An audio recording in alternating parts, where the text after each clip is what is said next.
दुनिया में एक ऐसा वायरस फैल रहा है जो पूरी दुनिया को अपनी लपेट में ले रहा है। इस वायरस से अमवात का खतरा बाकी वायरस से ज़्यादा खतरनाक है। अंटार्कटिका में ये वायरस यानी बर्ड फ्लू की वजह से हज़ारों पेंगुइन हलाक हो चुके हैं। अमेरिका में हज़ारों डेयरी गाय अब अलिफा में फलों से मुतासिर हैं। टेक्सास में एक शख्स ने इस बीमारी के लिए मुस्बत तजुर्बा किया है, जो कि अमेरिका में गुज़िश्ता 2 सालों में अलिफा में इन्फ्लुएंजा का शिकार होने वाला दूसरा शख्स है। बर्ड फ्लू का इंसानी केस में सेहत आमा को लाहिक खतरात के बारे में नए खदशात को जन्म दे रहा है।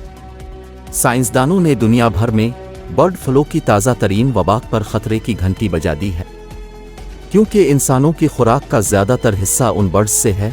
माहिरीन ने कहा कि बर्ड फ्लू कोविड वबाई मर्ज से 100% ज़्यादा ख़तरनाक है, क्योंकि इससे अमवात की शरह बहुत ज़्यादा हो सकती है।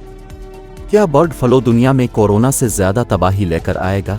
मज़ीद जानने के लिए न्यूज़ डॉट की ये वीडियो देखते रहें।